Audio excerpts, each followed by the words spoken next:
So we just finished corn silage. I got maybe a little refilling in the silo left to do. And I decided before I put the cover crop on these bottoms that I was gonna do some of this subsoiling or zone tilling or whatever you want to call it. Now, this is a 4 shank. This machine belongs to my brother, and we do a little bit of machine trading as far as helping each other that way, being that we both don't use this machine that often, that it kind of makes good sense.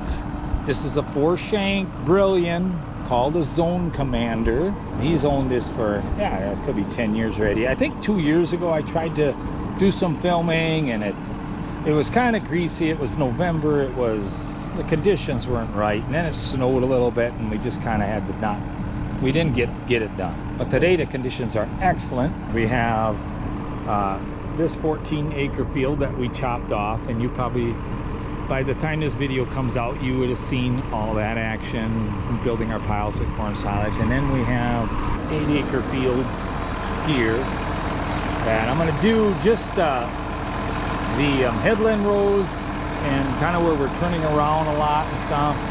And it's more because the weather's excellent and there's some time now, and before I actually put the cover crop in, this is gonna, I believe, is gonna help some of that compaction we got. I don't believe the whole field's like that, but what I understand is, so this machine being a 4 shank, it's going to take 50 horsepower per shank. So technically this should be 200 horsepower on this. This 7810 is only like, I'm thinking 175, maybe 180, I don't know exactly. With good traction, I don't think we're gonna have a problem there. So we'll try to film a bunch from the tractor seat, and I'll try to get some stuff outside that. Kind of bear with us, because by the time this video comes out, now right now we're in the middle of September, this video might not come out for a while yet, being that we got quite a few harvesting videos already up ahead of this, which is fine. I'm sure you guys will enjoy it, maybe learn a little bit too, just like we all are.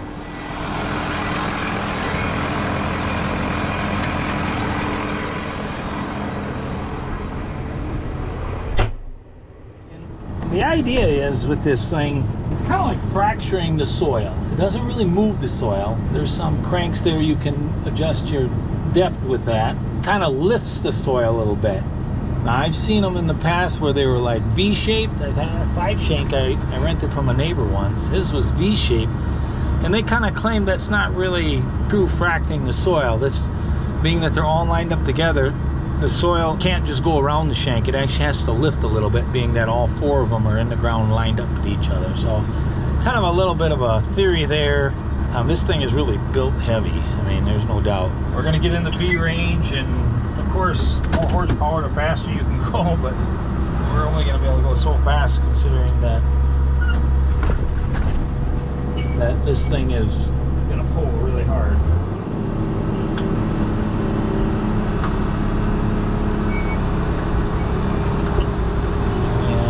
Spinning a little already, and like I said, now I don't know if you can see it. Maybe I'll have to put it out on the machine. You'll probably be able to see the soil lifting. I can see a little bit there. So once we get going a little more, I'll give you a few different angles on this thing. Yeah, so it's been a great harvest this year. I mean, the corn wasn't perfect. It got wetted out so bad back in June. But considering in this area, like you'll probably see in the crop video, that we're pretty content. Our corn still looks like it's better than what most of the crops near us are, you know, that are corn on corn especially.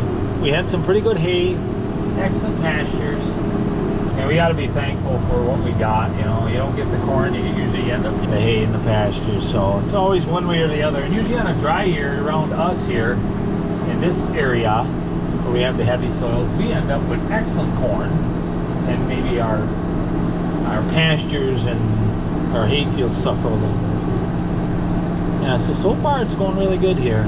And so I'm going to make a couple loops here with just on the edges, and then we're gonna move over to the other field. Okay, I'm off here looking at this. You can see like a line here, here. What it does is kind of lifts the soil a little bit as the shanks go through. So, being that it's all lined up, in some places a little harder to see, but I can see it moving when I'm watching it do its thing. what I'm gonna do is I'm gonna put this on this machine somewhere, and I'll maybe have to move it a few times so you can maybe see what this thing is actually doing.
Here's an example of how it's fracking.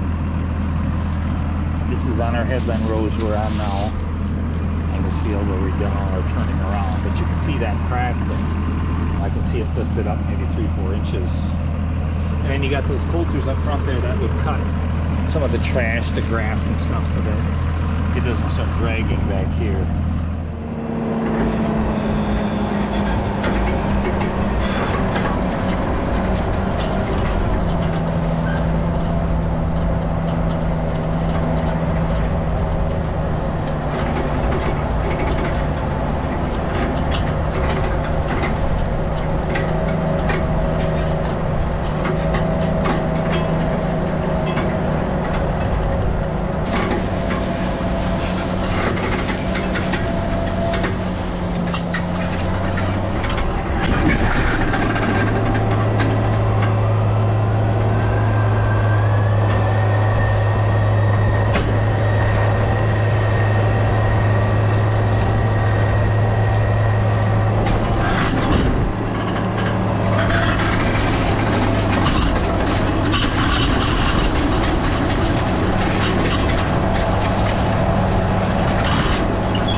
Boy, does this thing pull hard.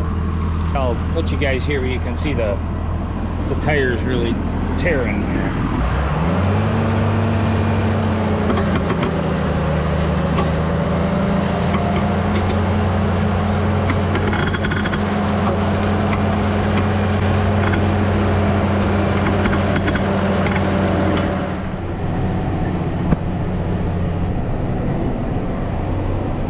Moving about 5 miles an hour.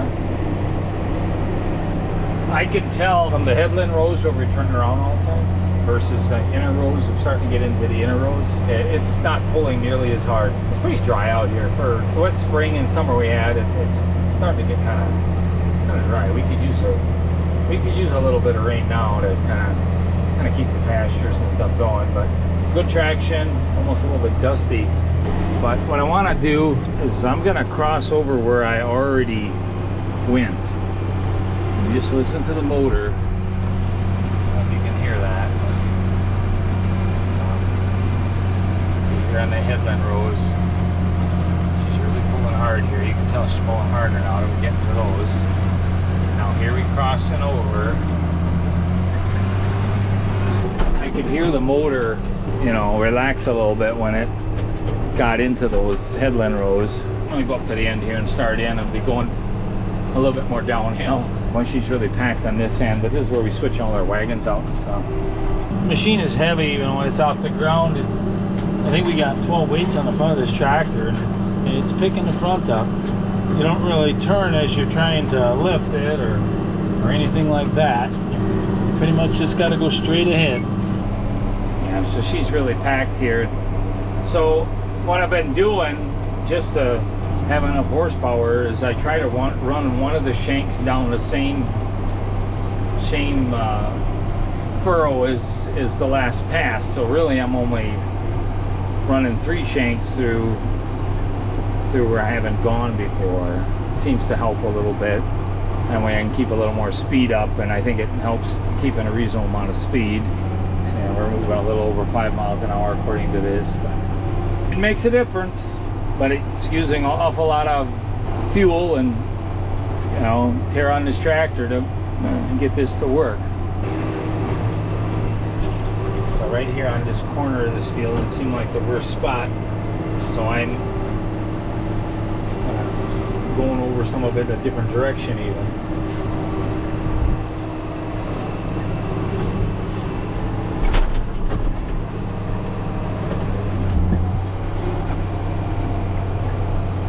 Well, so it's kind of getting time to end this video. I mean, I don't think I'm going to do this whole field. I can already tell when I'm getting into the center rows, it's not nearly as pulling nearly as hard as it was where I'm on those turnaround rows. So, well, leave comments of what you guys think if you see results. And I think what's happening is a lot of the machinery is getting so big, especially like manure hauling and some of the harvest machines. The soil conditions aren't really right to be out there, but you gotta go because of the time, and whether winter's gonna set in or whether it's time to plant or whatever it is, you're gonna go maybe when things aren't quite right. And we're getting a lot of compaction because of that. I mean, years ago with the small tractors, I mean, it took a lot of years to get that compaction going, where I don't know, I like to think the frost, you know, up here in the upper Midwest, I mean, gets down in there. Like this last winter, we didn't really get any frost compared to what we normally get, but that goes down in there and that heaves up. And I had a fella tell us about this years ago, where he felt like doing this in the fall allows the moisture and the frost to go down those cracks and do some pushing that way too, which kind of makes sense. I mean, it's kind of Mother Nature's way of loosening things up. We're just speeding it up using this machine.